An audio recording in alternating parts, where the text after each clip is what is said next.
Oregon Mining Association, which we belong to, was selling reproductions of what they call gold beaver coins. And until then, I had never really even heard of them. And so we bought the reproductions. And then I found one on the internet. And then I found a bracelet with all sorts of Oregon things with the coin. Both of those, I'm relatively sure, are not real. But anyway, kind of piqued my interest. So this is that's what this is about. This is about the gold beavers that came into existence in 1849 and had a short but very interesting existence. Sandy, can you bend the microphone down so I can... Is it on? Yeah. Okay.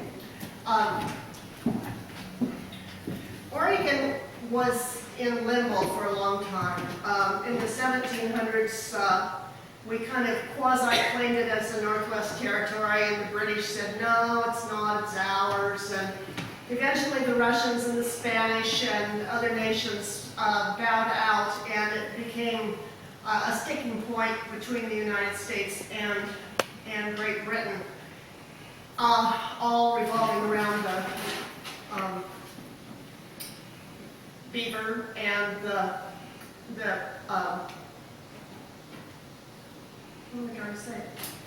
Northwest Company and Hudson's Bay and some other small American fur company. Anyway, so eventually the beaver was pretty much trapped into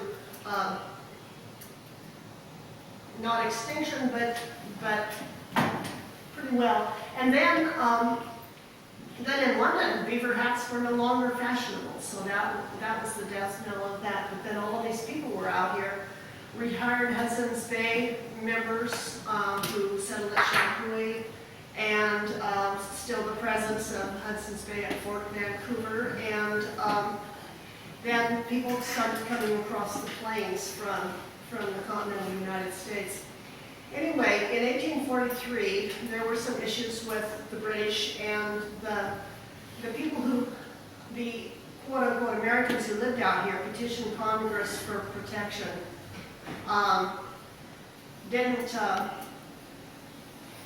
Fell on deaf ears. There were all sorts of political issues about this large chunk of land out here, and even back as far as 1843, slavery was an issue. Is it going to be a free state or a slave state?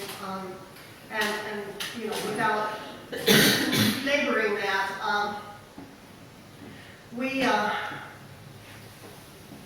the people who were living out here had to do something.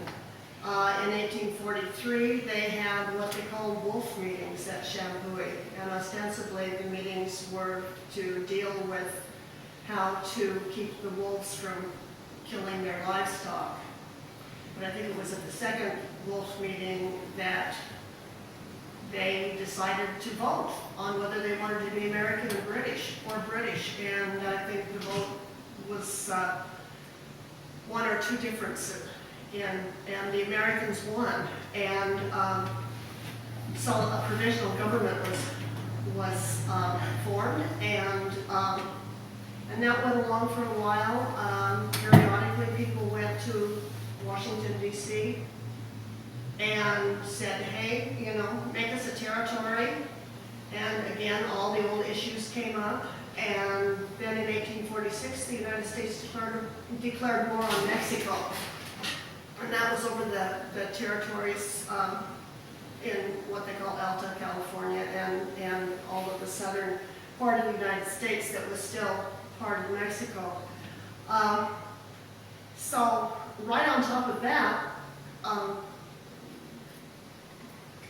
President Polk got involved in a compromise situation with, not compromising, but compromise, with Britain, and finally the boundaries were settled.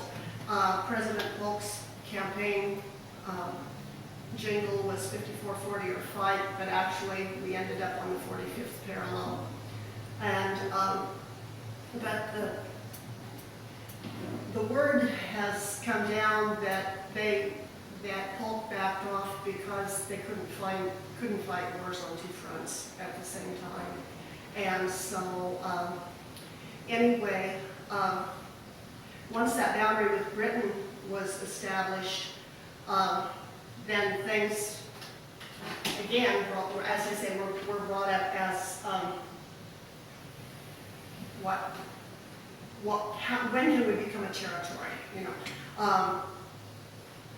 they went from not really being in the United States to being in the United States, but not really being anything. And so it went on like this, and gold was discovered at Sutter's Mill in California in 1848 in January. Oregon got news of the strike in mid-year. This is all information you all know, but in February, the war with Mexico was over. In August, the Congress initiated a bill and created the Oregon Territory. We didn't know that we had become a territory until February, and right on top of that very, very same time frame, the provisional government voted to coin money. And that's sort of where we're going with this. And then in March, just right after that happened, Governor Lane, who was the first territorial governor, arrived in Oregon. And then from there, we went, California became a state without ever becoming a territory. And in '52, there was a branchment in San Francisco, and then things stabilized. But what happens is that in the meantime, Oregon got, what is now Oregon, got themselves into a mess. Article 1 of the Constitution, which was written in September of 1787, is very clear that the federal government has the power to coin money and to fix the standards of weights and measures, and to also value foreign money. I didn't know until I started this that even this late that foreign money was legal, and it was. So that's Section 8 of the Constitution, and in case somebody didn't understand that, Section 10 tells you also that no state, and it's interpreted as no state or territory, may coin gold, emit bills of credit, make anything but gold and silver coin a tender in the payment of debts. So the federal law is very, very clear. They coin the money, period. And that's just a list of coins, domestic coins that were legal tender in 1849. There were 3 gold coins.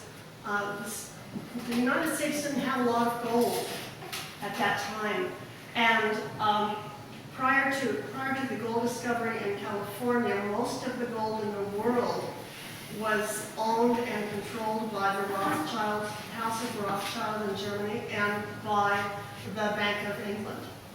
And so, although there were gold coins, there weren't an awful lot of them.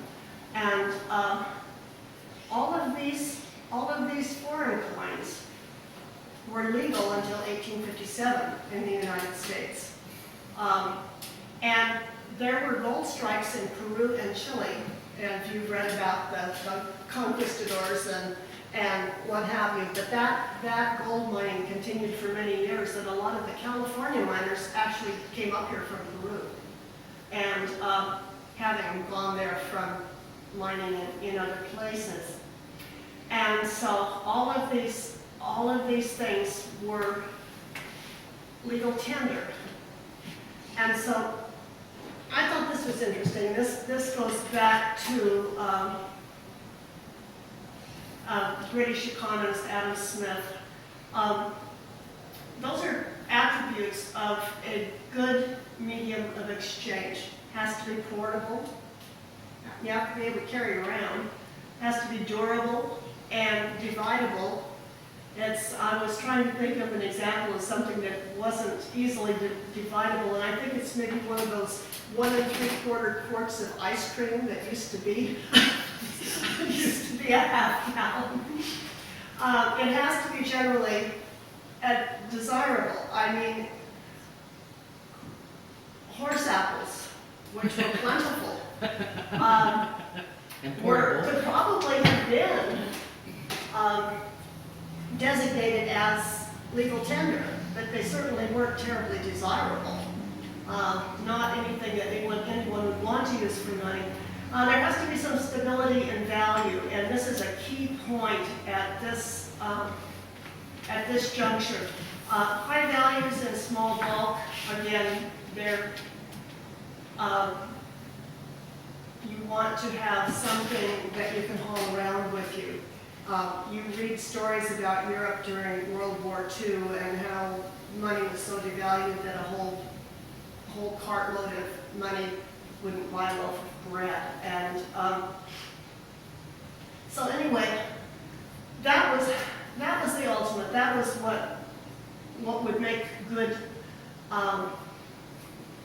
exchange, medium of exchange. And this is just, I had fun with this. This is back from the time Lewis and Clark were here, and probably before that, trinkets and beads and what have you were bartered, and then the beaver pelts, and then in the early or not too long after Oregon became a provisional government, the Oregon legislature met and designated different things as legal tender.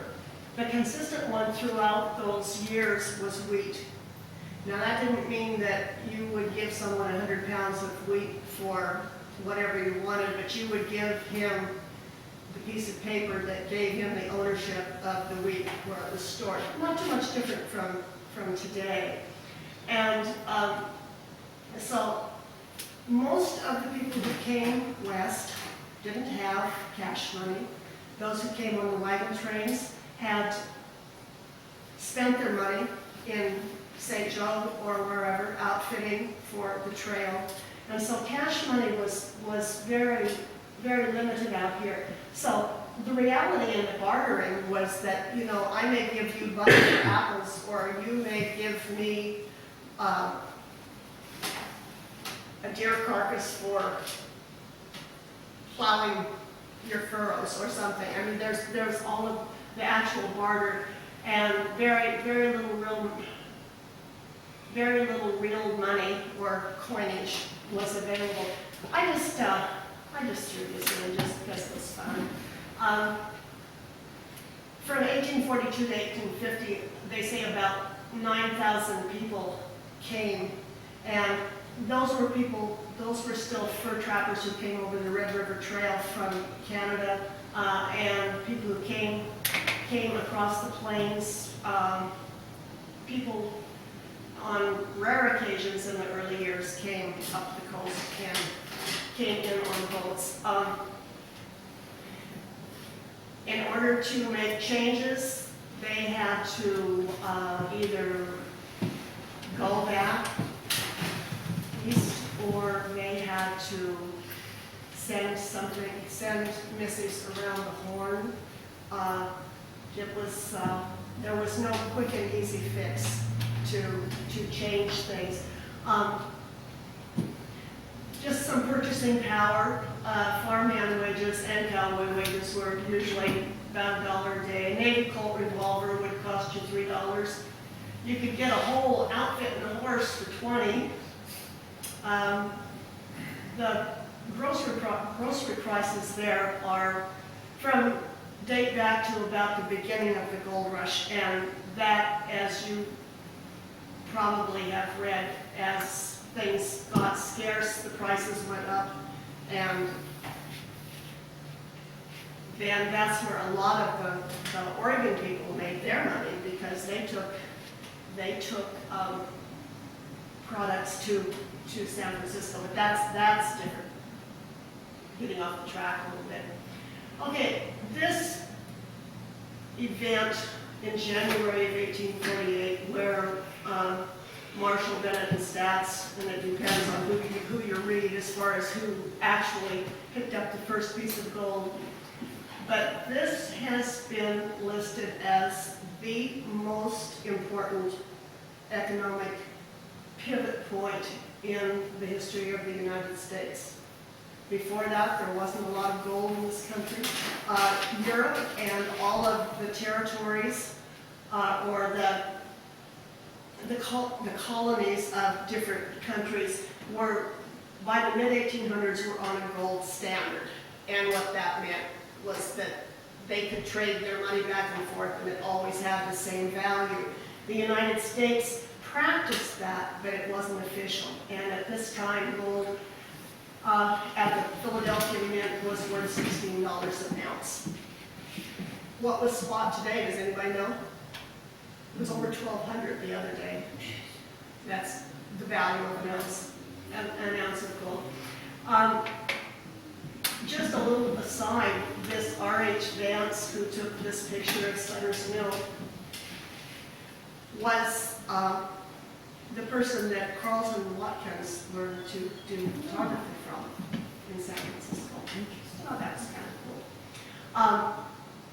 Anyway, so gold was discovered. The people who discovered gold had ties in the Willamette Valley. The people in Oregon had the shortest distance to go to get to California. So a lot of the early gold was hauled back to Oregon by Oregon farmers. And then Oregon businessmen figured out that if you took your lumber and your wheat and your other crops by ship to San Francisco, that you could get a real good price for them. So Oregon went from not having any circulating currency to having this just tremendous amount of gold dust. And that really is gold, actually the original picture was a green plastic gold pan with gold in it, and I figured that from this era, green plastic probably wasn't Authentic? Wasn't authentic, yeah. Okay. Once there was so much gold up here, then I call them scoundrels and grifters. There were the people who panned the wash water after they did the laundry, did your laundry. There were the people who got the dirt out of the floorboards in the saloons. There were the bartenders with the fingernails that got a little extra when they took a pinch of gold from your pouch. Then there were the miners themselves, some of whom mixed a little dirt that was the right color in with their gold.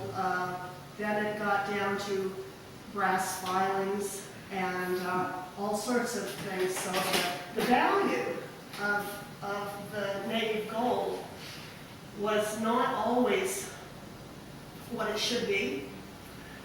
This $50 gold slug, this particular one was minted in California in 1851, but they did exist in this earlier era too. And what somebody would do, they had this $50 gold piece. So they'd stop at your farm and say, can you put me up for the night and feed me supper? And so, sure. And then in the morning, maybe standard price was $1.25. And so he'd say, well, gosh, all I have is this $50 gold piece. And then typically they would say, well, you know, that's okay, because, you know, I don't have anything near that, and there's nothing I can do to change that. So I read a story about that very situation, and so the man said, well, you know, we don't have much money around here, and his wife said, just a minute. And she went somewhere in the house and got the sock, and she counted out enough coinage, you know, in great bulk, you know, small coins, to make change for this guy. And the guy wouldn't take it. And he then saw the other end of the shotgun, and they ended up with the $50 gold piece, and he ended up with the 5 pounds of change. But it was problematic, not only that you couldn't tell how pure your gold was, but also just hauling around something that was very heavy and can easily spill out of your pocket. Sandy, Yes. on that last slide, was that both sides of that slug? Was one side with Yes. an imprint and that was the back? It was just pressed on one side, and the back side is just rough, the way it was. And a lot of the Oregon isn't the only one that minted coins. They minted coins in Salt Lake City. They minted a lot of coins in California. And depending on where they were, whether they were legal or illegal. And when California first started minting coins, they were still a Spanish possession. So that was not an issue. The coins in Salt Lake City were very illegal, and they caused problems with the coins that were minted in Oregon City because they also were a little shy of value. So but yeah, that's the back side of that coin, and it was just struck on one side with a flat back.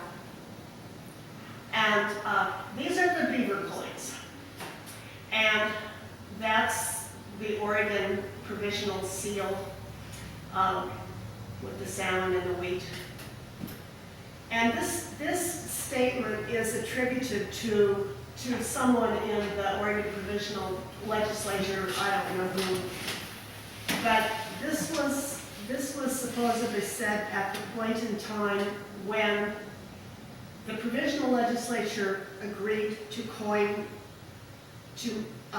create coinage, and they got the word that they were a territory, and then Joseph Lane came and said, you can't do this, it's illegal. And then almost all of the same people who were going to do it as part of the government formed this Oregon Exchange Company and did it privately. And the funny thing about it is that nobody ever went to jail. But those are $5 and $10 gold coins. So we talked a few minutes ago about the value of gold and that the United States was not on a gold standard. And there was the Philadelphia Mint valued gold at $16 an ounce. And at that value, in 1849, there was $2 million in gold dust in Oregon. And at the value of money at that time, they said it was more than $100 per person for everyone who lived in what was then the Oregon Territory. And they went from having nothing to being quite wealthy. A lot of people lost their money, and then others became very rich. Hudson's Bay really played a lot of games, and they would buy gold coins at $10 an ounce, send them to London to be melted down. And I'm not sure, if someone, I'm not sure exactly how that worked, but anyway, they would only pay $7 an ounce for gold dust because they said it wasn't pure, and often it wasn't. Merchants started out paying $16, and then by the time this issue over the coins came about, they were down to paying $11 an ounce for gold there again, because it supposedly was not pure. And so there was a lot of skullduggery going on that led up to this issue of creating coinage in Oregon, and the statement that necessity knows no laws relates to that. It's just that they had to do something to get things under control. And this is the preamble, or the explanation for why the provisional legislature was going to issue coins. It says large amounts of gold and dust and particles mixed with other metals and impurities is being brought to and bartered in this territory. And great impositions may be practiced upon the farmers, merchants, and community generally of this territory by the introduction of spurious and impure metals, and great irregularities may exist in the scales and weights used by individuals dealing in the said article. Reminds me of the story that you see where the butcher has his thumb on one side of the scale and the housewife has her thumb underneath the other side of the scale. Anyway, George Abernathy was the provisional governor during this time, and that preamble that we just read was the lead-in to the actual law, which said they would appoint mint officers, authorize the building, set coin values, require pure gold content without assaying, and set the value of gold at $16.50 an ounce. The 50 cents was for processing. And where the sticking point was requiring pure gold content without assaying. They actually melted down the gold without measuring its purity. And so in order to compensate for that, they increased the weight of the coins by everywhere, I've read 8 to 12%, about anyway. And so once these coins were minted, they were heavy. And and that plays into some things later too. Like I say, Joseph Lane came and he agreed with all of the provisional legislative laws, and a lot of that you still find in the Oregon legislation, except the one that said they were going to mint coins, and he said that was illegal. And so this stuff all happened just within a few days of each other, as that timeline kind of laid it out. So Oregon City was the capital, and that's where all of the action took place. This is the city below the falls. Carlton Watkins did this photograph in 1867, and by then there was some settlement above the falls too. But the Mint building was somewhere in this jumble of buildings. I've tried to figure it out, but I'm not, I don't know. Anyway, I thought that was kind of a neat picture of Oregon City. It's where it all started. Sandy, Yes. just back up. Okay. You see a steamboat on the right, Yes. middle of the jungle. That's on the lower river, which goes to Portland. Yeah. The one on the left is above the falls, which goes to Corvallis, if they needed to. I don't know what year, they did a portage around the falls. That's why you have steamboats up and down. Yeah. Yes. Yeah. They did, and I'm not sure when that was, but it was earlier than the ones on this river. And I don't know about, What? I don't know about it here, but what I was just seeing in that picture is the upper and the lower boats. Yeah, that's, and it's like the upper and lower boats above and below Salilo. Yeah. Thanks for sharing that. Thanks for pointing that out. I think that's a wonderful picture. All that's left now is a monument that's down along the river, on the river side of the main street. We went through there the other day on the freeway. It was pouring down rain. I did not have the nerve to ask my husband to stop so I could take a picture of that monument in context. But it just tells where the building was, and it was on 5th and Water Streets, if you know Oregon City, and that photograph was taken about 10 years after the Mint was no longer in existence, but that Oregon Historical Society had that photograph. I've never seen another one of it. Just So it looks like it just became a residence or something. Mhm. And it may have been beforehand too. You don't know. Anyway, the Oregon Exchange Company between March and September of that year coined somewhere around $55,000 worth of coins. Again, there is documentation from the actual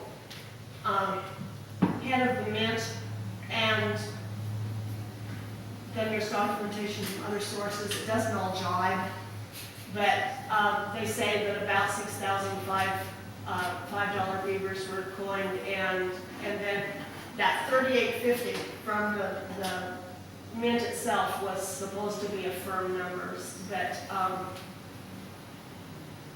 then they were through. The coins themselves have initials around the top, and those initials were the last names of the people who were financially involved in this venture. And let me tell you the word, I think it's kind of, they were, at the time, they were called men of affairs. In other words, these were people with some influence. You notice, although I have it spelled wrong, that George Abernathy is on that list as being involved with the $5 gold piece. When the $10 gold piece was minted, 2 of those names dropped off, Abernathy and Wilson. I know nothing about Wilson, but Abernathy had been the provisional governor. I think it was probably politically a good move for him to not be involved with this nefarious project once Governor Lane came. So I just have a hunch that was why. When they did the dies for the first coin, there were some mistakes. The first coin was the $5 one. It's across the top, and the yellow information just tells what it says on it. TO means Territory of Oregon, and the year, and $5, native gold, 130 grams is the weight, and then all of those initials. Well, it's supposed to be OT, Oregon Territory, and it got backwards. And then one of the J.G. Campbell, instead of having a C for his last name on the $5 coin, got a G. And so after that, and all the coins were minted like that. And then when they did the $10 coin, rather than one of them doing the design, they turned it over to a jeweler. And they got the Oregon Territory turned around and got the name fixed. And so the $10 coin is a little more accurate than the $5 coin was. Sandy, I'm going to assume that the size and weight of the coin at this point had nothing to do with the value of the coin. Well, they technically, if the person receiving the coin accepted it at the Philadelphia Mint value of $16 an ounce, yes. But the size of the coin and the and what you could get for it depended often on what Hudson's Bay would allow, or the grocer, or whoever it was. Those look like they're the same size. They're not. One is smaller than the other. Okay. Did I answer your question at all? Mm-hmm. Anyway, so these coins were in circulation minimally for up to 1854. But in reality, what happened is that because they weighed heavy, if the one that you had happened to be quite pure, it was to your advantage to have it, to melt it down. And so these coins were hoarded. But what they did succeed in doing was stabilizing the economy. And that was the point of the whole thing. Because now they had coins instead of gold dust, they had some frame of reference and some way of, well, if I gave you a $10 coin. Thank you. You betcha. And it was minted by, almost by our government. You would take it at a higher value than if I just measured out my gold dust and you didn't know who I was, and you would only pay me half of what I thought I should get. Like the type that we use the brass filings, yeah. Yeah. Yes. And so it helped stabilize, and it also, what part of that was that Hudson's Bay could no longer get away with some of the shenanigans that they had, and people had small value gold coins. And so what happened to them? Well, they say that there aren't very many left. One in Eastern Oregon sold here a few years ago for $125,000. And what happened is that when the Federal Mint in San Francisco was built, they were removed from circulation by the federal government. They were called up at the mint, and whether or not the value was there, they were redeemed at 10% above the face value just to get them out of circulation. And what's so interesting about this is these were illegal, but the foreign coins weren't. But they were made by foreign governments. And so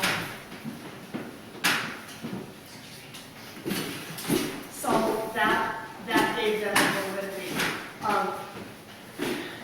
They didn't have as much credibility as they should have, because during that same era, the Mormon coins, and maybe Roger knows something about these, they were supposedly adulterated. They were not pure gold, and so that kind of cast a pall on a lot of the private mints.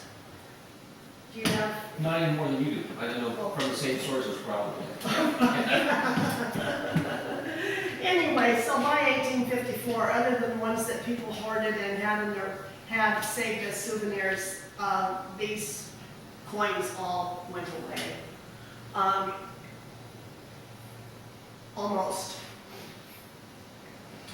I don't know the story behind this, and I would like to find out. But there was a trademark application for somebody called H.W. Little, and it's one of those things that you Google and you get 8,000 H.W. Littles. Anyway, he applied for a trademark for Beaver money in 1904. And so whether he coined coins, whether he used it as a trademark on something else, whether he just applied for it and then went off and did something else, I don't know. But I'm going to find that out. I'm curious about that. And then in 1959, North Clackamas County, where Oregon City is located, for the Oregon Centennial, they put out commemorative coins. They cost 50 cents a piece. They were made with brass filings. And so they had brass reproduction of the $10 coin encased in their advertising material. And there was something, I'm not sure exactly how that worked out, but it was made very clear that it was not an official Oregon Centennial coin. It was a North Clackamas County Centennial coin. So politics, always politics. Anyway, and they cost 50 cents. And I bought one on eBay for $25. That's a lot of increase in value. But that's sort of what the traffic was there. So what happened to the dies and stuff? This is in the wrong place. It should have been too bad. But Oregon Historical Society has the original dies for these coins. There are original coins on display at the Oregon State Capitol. They had 2 crucibles to melt the gold, and that was a problem. That's why they didn't do the coins any faster than they did, because they had 2 cruces. They weren't real big, and there weren't any others in the territory. So it was one of those specialized things. And I read just kind of in passing the other day about one of these cruises having existed, or having, excuse me, one of them was lost in a flood in Washington in 1967. Oh, Somebody up in Washington had it, and it floated on down the whatever river it was. Scrap metal, most of their equipment was made with what was at hand, and they didn't send back east for specialized coin rollers or anything. And that was just sold piecemeal. And I had read somewhere, and then it's like a lot of internet book poking around, you don't have any idea where you read it, but some of the actual rolling equipment that flattened the gold sheets was sold to someone who went ahead and did something similar to it. So, and the building is gone. Like I said, that monument is in Oregon City, and but it's quite a story. In 1989, the Eastern Oregon Mining Association struck 6,000 replicas of the coins of one of the coins. Excuse me. And I didn't bring my coins because had I known it was just going to be you guys, I would have. But, anyway, the coins are very shiny and look like what we think gold coins should look like. They're not rough and they're not greenish like the coins that we've been talking about. And the reason for that is because they took the native gold and refined it to 24 karat gold. So it's harder and it's got a nice gloss to it. And so my husband has 2 of those coins, and they're very pretty. But I think the old rough looking ones that I have are prettier. How much I've did been they sell? told that. How much did they sell those for, Sandy? How much did they sell these for? Yeah. Jim, do you remember? No. I I think, I'm sure I'd find out, I mean, yeah, Oh, well, you know, I okay. just was curious. Okay, I think that if I didn't, okay, I think it's in my book downstairs. it was more than $5. It was more than $5, Yeah, I'm yeah, sure it yeah. was. Yeah. Whatever the gold was probably at that time, plus whatever it cost Oh, at the yeah. minimum. And the interesting part of that is that everybody who put their name, or who bought one of those got their name put in the pot, and they had an original one. And they auctioned, or, drew names. And I don't know who got Great that. fundraiser. But I wonder, you know, and that was when the price of gold was way down. Yeah. And I wonder if that's the one that sold for $125,000. Yeah. Because this happened at Baker City, and the guy who got the $125,000 lived at LeGrand. Yeah. So, you know, I've often wondered if that was the same coin. And, It was a great idea for a fundraiser. oh, yeah, yeah. And at that time, there was a little mint in Baker City, and I don't know if they did it. I don't remember if they did it or not. But, no, it was, what fascinated me about this whole thing was that in this just very small period of time, all of these things were happening with the Mexican War and the boundary with Britain and the change between provisional status to territorial status and on all of this, and they managed to worm their way through in this just little short period of time and do this tremendous thing. And this album goes with this. I read that and this struck me. In that order.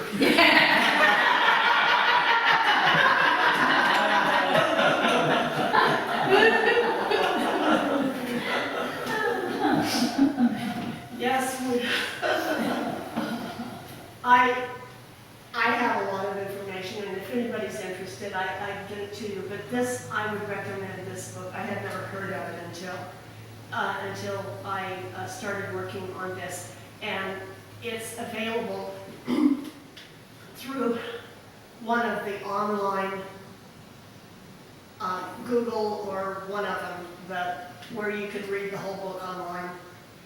And but it was written in 1907, and it is just, it says, a study of the commercial and monetary history of the Pacific Northwest, but it tells everything I've told you, which was just the peak of the iceberg and all of the reasons and the ins and outs and how all that happens. And, you know, I didn't find it boring, but anyway, I want to thank you very much for sitting through this again, Ted. And Jean. Yes, and you. So thank you for sharing our day, and I'm going to pay you for listening to me. How about that? Yes. I'm going to pay you in paper money, which if you were living in 1849, you would say had no value whatsoever. You didn't trust it, you didn't trust the government. And so, Make a good bookmark. so anyway, what, to make paying you a little more palatable, I will also give you some gold coins. Did I give you one? There you go. Thank you. So, and while you are holding your, I think we got it, right? I think everybody is in. Everybody's job. Yeah. And they're still going, and the lady probably is. She's already had 6. Everybody. 10. Okay. And like I said, they're really interesting. And I have what I call a $20 gold piece that my dad gave me many years ago. And we kept that tradition going, and we bought $20 gold pieces for each of our children when they turned 25. We figured that high school graduation maybe wasn't what we wanted to do. But then we relented and we bought $5 gold pieces, or quarter ounce gold pieces for each of our grandchildren with their birth year on them, and have been giving them to them as they graduate from high school. So that's just been kind of a fun thing. Anything else, Roger? No, very nicely done, thanks. Thank you. I have, one of the things that people did with the gold coins was pair them. You know, like you pair an apple, just, you know, before I buy what I'm going to buy with this coin, I'm just gonna take a little bit off of it. And so these Beaver coins had some sort of a serrated edge on them so that could not be done. And that's why all of the coins that you have, the modern coins and the old coins, gold, silver, whatever, have a decorative edge on them, and that has nothing to do with beauty. It has to do with... It's the reeded edge, and it's only on the gold coin. It's what? Only on the silver and gold coins, not on the penny, not on the nickel. That's right. That's right. So anything that has an intrinsic value. That could be shade, and it's obviously shade. I'm sure that all of you have, even if it's been collecting pennies when you were a kid, do we have more coin collectors? Yes. Would you like to share? Oh. No. Okay. Well, you know, it's really hard. I did this for the Historical Society, and as Roger can tell you, you don't just go march up and down the street and tell everybody that you have a coin collection. And we have some coins. We don't have a lot, but you know, had this been a room full of people, I would not have said anything about having any coins at home, you know. And all of my pictures I took from advertisings and the internet and what have you. But it's really, and I don't need to tell you that please don't tell anybody I have gold coins, you know. But it's just, you know, it's the sad part about this world that we live in, and it's too bad. I will add to Sandy's that one of the things that I do is the lawyers in town have me evaluate estates, so people have, and if anybody has a question, I have all the books and values that I can help you find out. And I wouldn't charge for members here. Paper money. Good to know. No, I don't do paper money, sorry, or windows. There are books you can buy that are very detailed. You were not at the last board meeting, Verna was, and we informed her that anyone who is on this board has to be willing to do toilets.